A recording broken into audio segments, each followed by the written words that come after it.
Hey guys, hope you're all doing well. Now, in this video, I wanted to talk about Site B, specifically its involvement in the new Jurassic World trilogy. Early on in Fallen Kingdom, they make it very clear that Isla Nublar is the only island that has any dinosaurs left on it at the beginning of the film. The exact dialogue spoken on screen is, and I quote, "Geologists now predict that an extinction-level event will kill off the last living dinosaurs on the planet." Now, this line was clearly put into the movie for a couple of obvious reasons. Reason number one is that it tells us that when Mount Sibo erupts, it's going to destroy every surviving dinosaur left on planet Earth. And reason number two is to tell us that Site B doesn't have any dinosaurs left on it anymore. During much of the first act, they deliberate on this further with phone calls from the Dinosaur Protection Group to congresswomen, and of course the committee that Dr. Ian Malcolm finds himself in. Each instance stating that when the volcano goes off, it's going to take every living dinosaur with it. Now, of course, later on in the film, Eli Mills brings up Site B, and even uses its real name, Sorna, when going over the history of Jurassic Park. So yes, on screen, Fallen Kingdom does acknowledge the second island, and it does include it in the history of what's happened before. But this hasn't stopped many people from asking a couple of questions. With this entry in the series stating quite clearly and irrevocably that Isla Nublar is the only island that has any dinosaurs left on it, what exactly happened to Site B? Now, the answer to this question was given to us way back in February of 2018, where they disclosed that all of the dinosaurs in Site B went extinct, essentially adapting the novel ending of Michael Crichton's Lost World and applying it to the film canon with a few tweaks to include movie elements like JP3's Spinosaurus. But they don't say any of that on screen in the actual movie. All they say is that Nublar is the last island with living dinosaurs. Now, did they have to elaborate further on why that's the case? Well, it doesn't really matter anymore because people have made it clear that they wanted to know. Specifically, they want it said in the film. This is why, in my honest opinion, the state of Isla Sorna needs to be addressed and discussed on screen in Jurassic World 3. I don't know how it's going to relate to the plot of the new movie, or if it even will, but I do believe that it needs to be elaborated on in the 6th Jurassic film.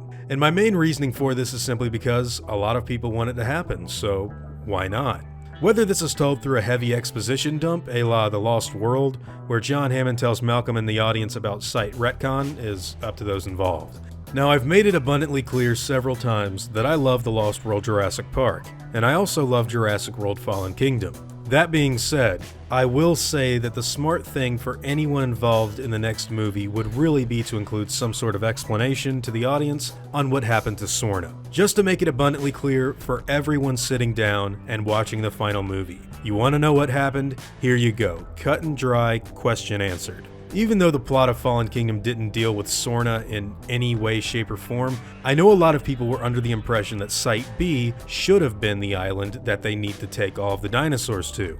Now, in this movie, Eli Mills introduces their so-called sanctuary as a piece of land with natural barriers, where the dinosaurs will be secure and free. Not long after that, Lockwood elaborates by saying that there are no fences, no cages, and most significantly, no tourists. I wonder why that's important. Of course, the sanctuary, it turns out, was just a lie to sell Claire Dearing on the idea of getting to the island. I'm honestly not even sure if it really exists at this point, however Site B still does. And even though the in-universe people in the Jurassic films believe that there is nothing left on that island, I do believe that the reasoning behind that needs explained on the big screen in the actual film itself. I know a lot of you guys share my opinion on this, and I'm pretty sure most of us would like to have a line of dialogue or even a short discussion on what happened to Isla Sorna in the next movie. I will say that I definitely do not want another adventure to that island anytime soon though. The whole reason they got rid of Nublar was because of what's probably the most major criticism towards both The Lost World and JP3, and that was that those sequels had to find a contrived way to get people back to the island. While I don't believe this to be true for the second film, I will say that I can see people's point of view on that for the third. But ultimately, this is about more than just my viewpoint, it's about everyone's. Now, with the new film adapting the book information into the movie lore, if you are interested in checking out Michael Crichton's second novel, The Lost World, I've actually provided a link to it on Amazon in the description. I do need to make it clear that I get a small commission with this affiliate link, so please understand that. Honestly, if you're a fan of Jurassic Park, I would absolutely recommend Crichton's books to you immediately. There's something that I think every fan needs to read at least once in their lifetimes. That being said, I'd love to hear Site B mentioned, but I don't want to go anywhere near it. This is of course just my opinion though. Again,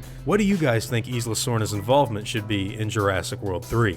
I'd love to hear all of your thoughts and opinions in the comments down below. Now before I go, I want to thank my game wardens, as well as all of my InGen executives. I'd also like to thank all of my park workers and InGen hunters as well. Words can't really express how awesome it is to have you guys tell me how much you enjoy the stuff I do, and I seriously am extremely thankful for everything that you guys do to help. Honestly, it means the world to me. Now I'd like to thank you all for watching this video, and hope that you all enjoy today's content. If you feel like I deserve it, I'd appreciate the like and hope that you'll consider subscribing if you are interested in hearing from me again. I'll see you all in the next video, guys, and as always, take it easy.